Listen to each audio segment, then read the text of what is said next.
Hey guys, welcome back to Metal Guitar 911, and today in this episode of Metal Chat 911 we have none other than Indranil Dasgupta of the great Armament from Kolkata. Hey, what's up, guys? So Indranil, tell me about your, how did you get into music in first place? Well, that's a very broad question if you Yeah. ask, like how I got into music. That'll be, I think that runs in the family kind of, because my mom is a vocalist, like she's into classical and all those things. So yeah, leave that aside. Like how I got into music for myself, like back in school, listening to pop and all those things and all the contemporary music, I guess. So yeah, and I always had a fascination for giving vocals and singing the songs that prefers my voice or that I like and all those things. And that was basically because I had influences from my mother, who was like all into music. So that's how I got into music. And yes, everything changed and evolved once I started listening to metal. And I guess thanks to a few friends of mine who introduced this to me in life. And yeah, that's how it started, I guess. So was it back in school or no?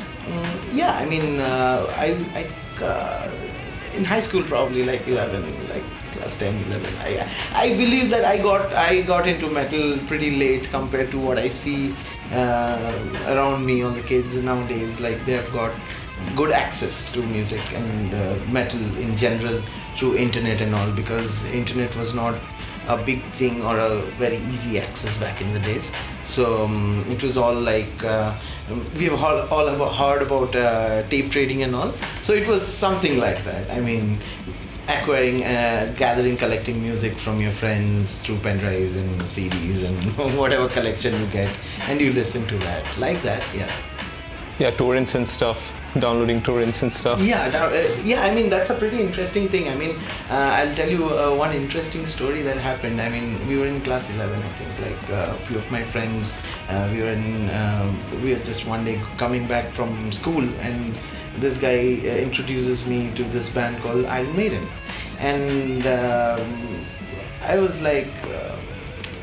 I was like listening to all the pop music and the contemporary music at that time, and it was like when I first heard that music, it sounded so massive, and like it felt like a revelation, And we come back, and back in the days we used to have this thing called LimeWire, where you could download like free music and all those things that was out there on the internet. So I did not have internet connection at my place, and I went to a friend's place which is close by, and we used to like search for all the bands and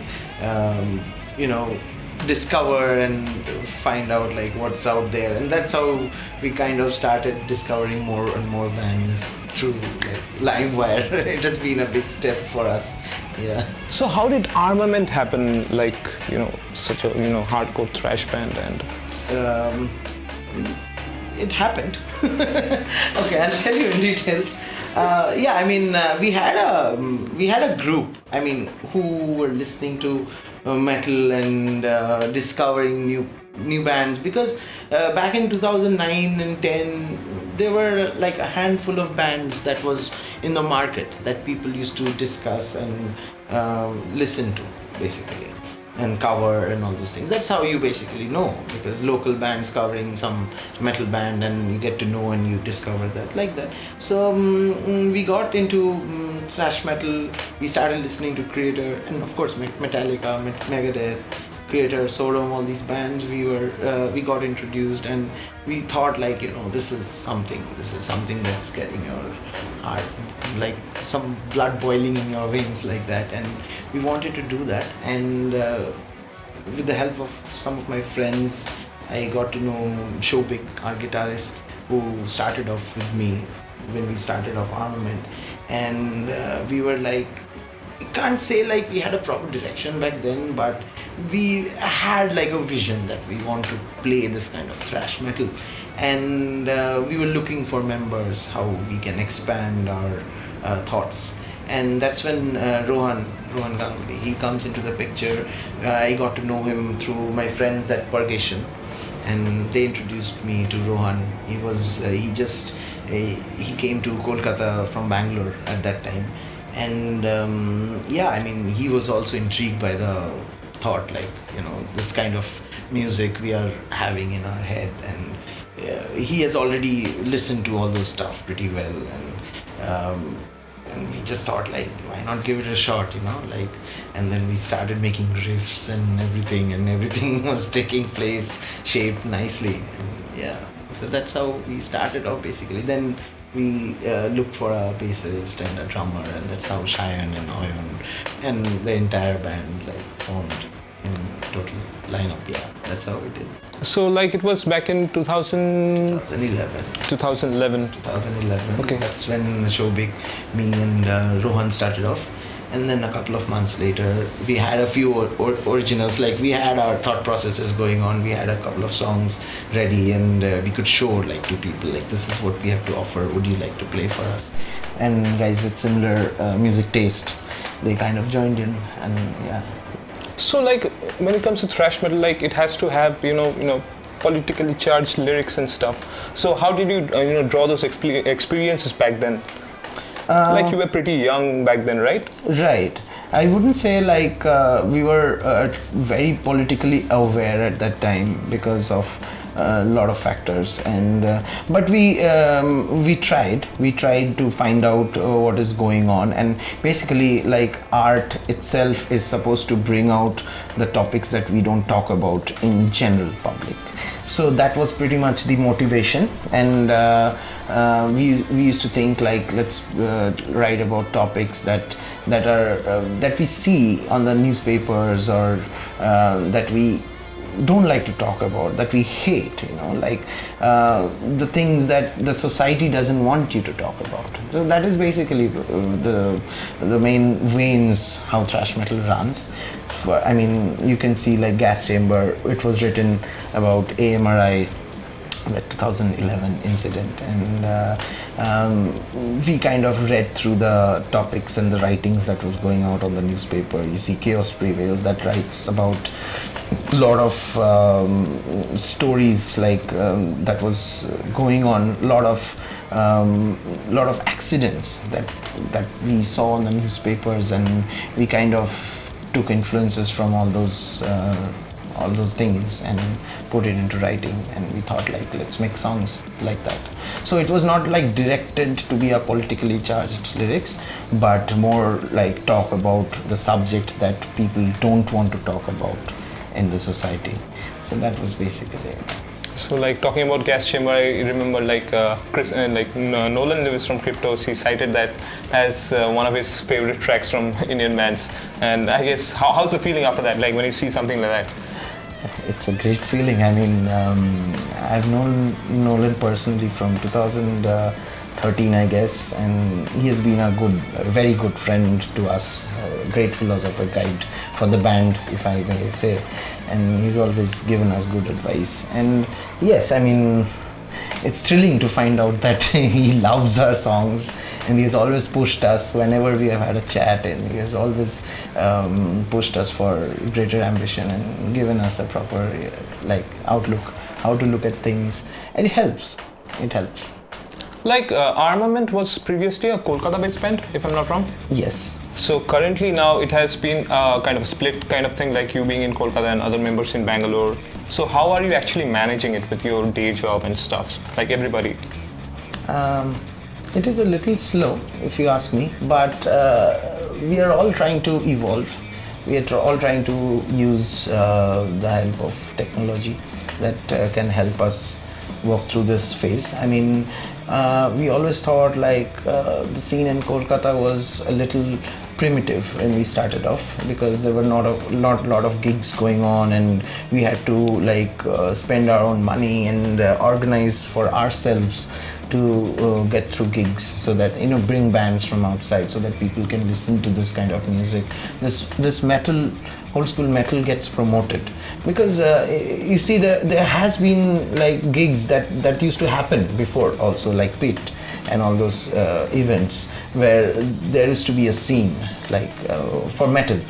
but since we were like ardent followers of old school and all, like some people might like have issues with that, but whatever, like that was only our belief. And through that process we discovered like you have to go into a place and make your music presentable to the people so that they can find out like this music is coming from this region of the country. So Kolkata was little lagging behind at that point of time when we started off. So we thought like, you know, we'll eventually shift to a place where we can do music properly, and that happened. And in the process we have had a lot of lineup changes and guitarists and drummers changing and all those things.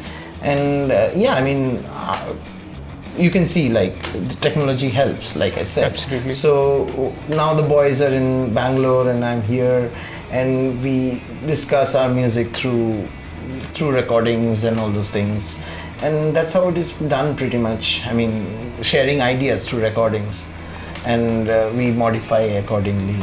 A lot of discussions over the phone, a lot of video calls, software recordings and all those things. Yeah. So is that how the songwriting process, you know, of Armament works?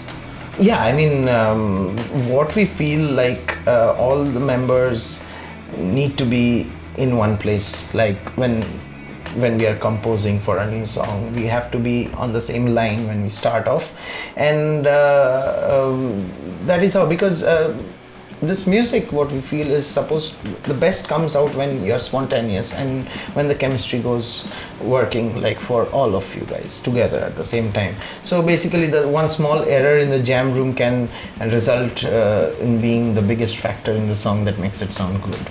So that is what, like, we always share our ideas, we always share riffs or lyrics or whatever we have in our head. We always keep in touch so that we can progress together and step by step through every moment, you know, so that the entire song seems wholesome and we can all connect to it. So like when you're talking about old school metal, like when you started off this, you know, Armament, or as a, you know, couple of old school bands in the scene, like did you face any challenges, like until pretty recently, like old school didn't revive as well as back then, like when you're talking about, so did you face any challenges while, you know, promoting this particular genre of music? Yeah. Yes, I mean, challenges are always there. When you make metal in this country, challenges are always there. And I mean, locally also we have, I mean, it's all about influences. I mean, I wouldn't say like I wouldn't go into all this depth probably, but yeah, I mean, differences in views can be a big challenge when you're making such kind of music. And at the end of the day, what matters is how much you can tag along with those people and look for a better future, you know, look for a better platform where see, metal itself in this country is a backwardly thought of genre. I mean, it is a pretty cultural country. We have a lot of music, a lot of states, a lot of languages, a lot of different styles of music, and metal is something, it doesn't it has not like originated from this place. So it is something that you have to introduce to the listeners, the thought process, the music style, and that is a big challenge when you start off or make music, because you have to show it to the common listeners as well. I mean, that is something when we make or compose, we always feel that even the guy who's listening to our songs, even if he's not a metalhead, he should get that angst, he should get that blood boiling when he's listening to the sound. So that is one motivation. So it's like going a step further, following the books. So these are the challenges that we have faced, and of course internal conflicts that will always be there. I won't be talking about that probably right now, but yeah, I mean, and of course lack of gigs, lack of venue, lack of crowd. And I wouldn't say lack, I mean, it lacked when we started off, but we have seen a growth, which is a good thing. I mean, we have seen like so many people, so many new faces throughout every time when we play. So that is a good thing. That has been evolving, I guess. So what are your views on like how like bands from Bengal especially, like how they should approach this touring thing, how they should do it? Like you guys are a couple of few bands which are regularly playing, almost regularly playing at different cities. We don't have many bands in Bengal, like they're not playing in many cities and stuff like that. So what would you like to say, like metal bands I'm talking about especially? Yeah, I mean, the first thing is metal is a community where I mean, I believe that what I've observed is like all the fellow metalheads who follow this kind of music in the subcontinent, they have a very I mean, a very good thing, vibe going within themselves, where they feel like communication is a big factor, and that helps. I mean, you build relationships, you contact organizers and share your music with them, and that's how we eventually end up playing. I mean, we played in Nepal back in 2017, I guess. I mean, that happened all of a sudden, and we shared our music, and we were in touch with the organizers, and they just asked us, come down and play, and that was a big thing for us. I mean, we felt good, and so even bands like Mustang and all, they have TNT, I guess. They have toured Nepal. I think the following year, a couple of years later. So that's how it happens, Even they are playing in Bangalore, and we have been visiting Bangalore like almost every year, like thanks to everyone over there who wants to see us, which is a good thing for us. So that's how it's all about building relationships and sharing your music and sharing a good production and sharing your thoughts in a positive way, where people will want more. They will want to see more of you, I guess. Yeah. So like when you're talking about like let's talk about what suggestions would you give to the new bands from the city who are trying to make it out there? Just make music, just it's basically, it's been the same from the ancient times, if you can say. Make music. I mean, back in the days, the promotions were not that easily in hand, because now you have internet and all those things. So back in the days, we all know, like, a band used to be known once they have come out with an album. So now it is easier, like people can come out with a single and be recognized in the scene. So I think we should not stop there. We should make it professionally. Whatever production we make, we should make it professionally, and we should make it look big. That is one good thing. That is one thing we should keep in mind, I guess. Like, make more and more music, because people will want to listen to more of you the more you play, and the more you make music, of course. Everything is set. Like, is there a point of time where this thing came into you, like, I have to work harder for this, or like, was it like this from the beginning itself? Working hard, of course. I mean, we knew that we had to work a lot harder, because this is not some music that we have grown up listening to, but we were always looking for more influences, more bands, more music to derive from, like that. And yeah, I mean, I guess one epiphany we had, like, as a band was, I think, in 2014, when we got a chance to open for Destruction, Bangalore Open Air. That was like a big moment, because we were looking forward to releasing our EP back then, First Strike, and we got to play with one of the best acts in the country, and of course, the gods. Yeah, I mean, we were lucky enough to have a chat with the members and everything. So that's when you realize, I mean, it is simpler, it is way more simpler than how you think. I mean, if you keep at it, you make music, you project it, you promote it in the right way to the right people, and it reaches. And of course, if the genuinity is there, it will show in whatever you're saying or whatever you're singing or playing. So yeah, that I think 2014 onwards we started to think like, let's make it bigger. So like that was a high point of your life, like as a band. Definitely. So any other certain things like that, like? I remember one Mumbai gig we had, like probably we have visited Bangalore so many times. I mean, it's like our second. It used to be like our second home. Now all the members are there. Yeah, it pretty much is. Yeah. So apart from that, when we visited Mumbai back in 2014, it was a very good feeling we had. Like me and us and Deadbolt, we went like from Kolkata, and it was a crazy tour. I mean, we were like drinking and like smashing everything around us, and we have to play, and we got up on stage with a crazy hangover the next day. But once we started playing, and the response that we got from the crowd was very wholesome. It made us feel that yes, I mean, it is all over there, the vibe of metal, because we were young and kids back then, and we did not have, we all see all those things on Facebook and social media, how the vibe is, but when you get to see that in front of you, it boosts you up. Right. So what are the future plans for Armament? I mean, the album, that is top priority right now. We have been composing like really hard, like pushing ourselves so that we can make music really fast, because we have got a few deadlines to come up with, and we have to abide with all that.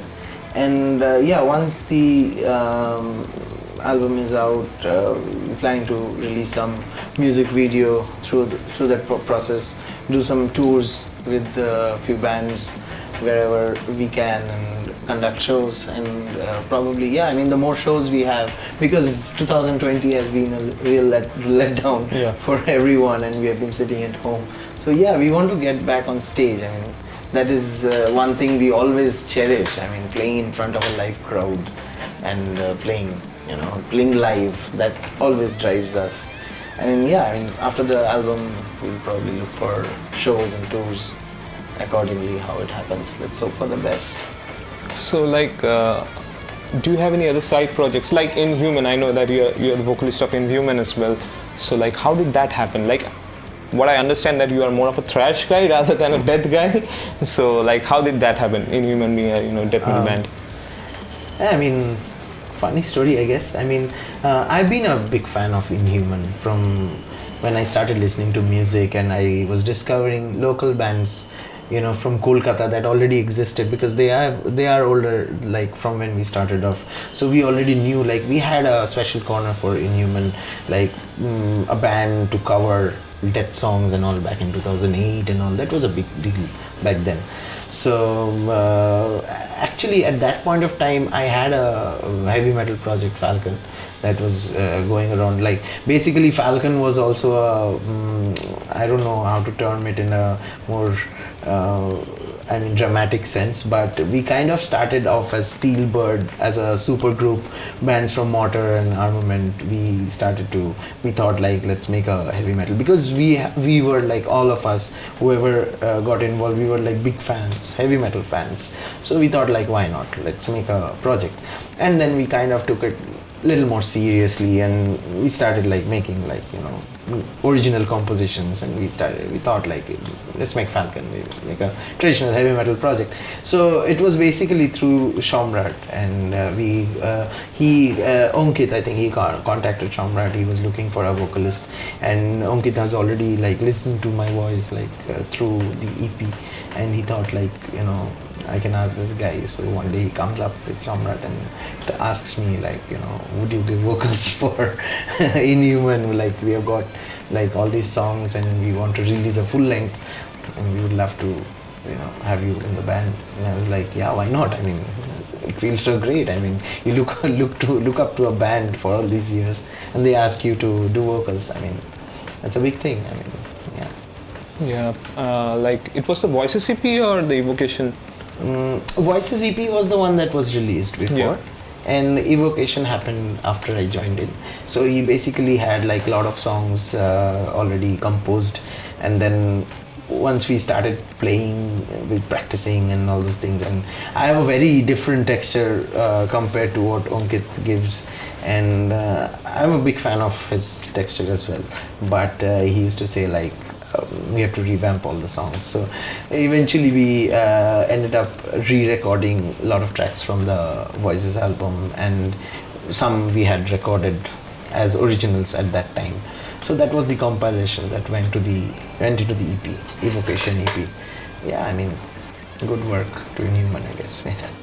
Like so far we have talked about more about the passionate part of being musician or being a metalhead. Now tell us something about what you have faced that you have not thought about as a trading music as a business, approaching music as a business. That has so many ways. I mean, I don't know, that has so many opportunities. I mean, just the projection has to be right. I mean, I think the biggest conflict that we metalheads face is to keep our integrity in place and projecting it on a platform which is more approachable. That is a big conflict, because I've seen bands change their sound. I've seen bands choose topic about metal in a way that is more commercialized. So that can be a projection, but at the same time I believe, like, if we come up with a production which is different from what is coming out, and yet professional, and it sounds massive, I mean, it gets you going, when you listen to the music and you listen to the way the music is portrayed. That is, I think, we should all keep in mind. We should always make sure that we are doing it like that, I guess. So tell us about this concept about like the 4 horsemen thing that you guys do. That's a very interesting thing. Like, we name each other like you are war, right? Like, kind of.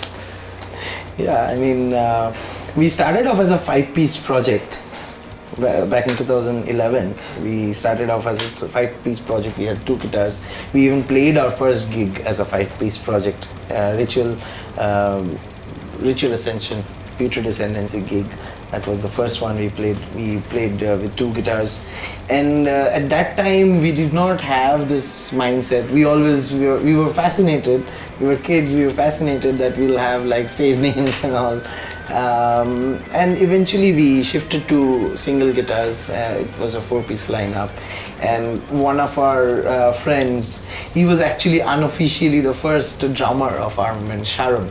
He's in Bangalore right now. And in fact, it was at his place only. We used to jam and come up with our compositions and everything. He used to play drums with us.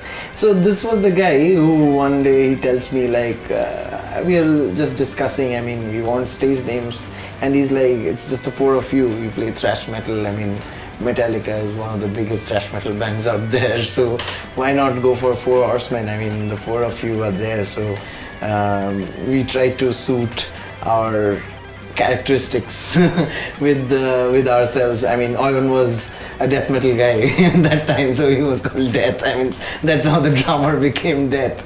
And yeah, I mean, stuff like that followed, so the 4 of us, we kind of chose our names and we were happy with it, and we went forward with that. Yeah. You guys were signed to Transcending Obscurity? Yes. Yeah. So how was the experience? It was like a very.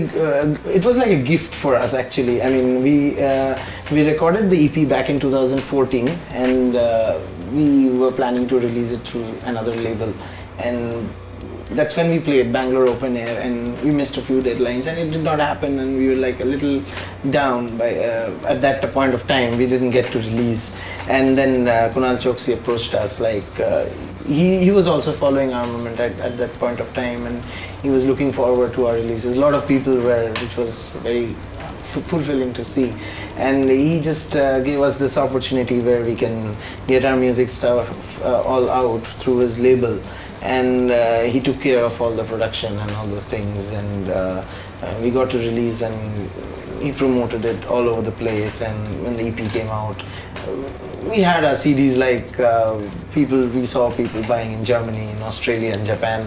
It was good. I mean, it was good, like good promotion, I guess. Yeah. So what message do you have for your fans? Like, fans of Armament, we know that you're hardcore fans of Armament. So what message do you have for them?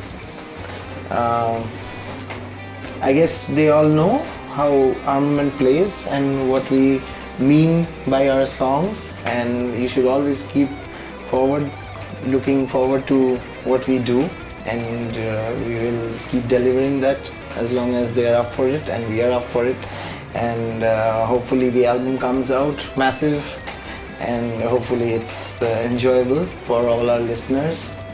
And yeah, I mean, keep trashing, keep trashing your hearts out as long as you can. Yeah. Okay, so guys, that was it.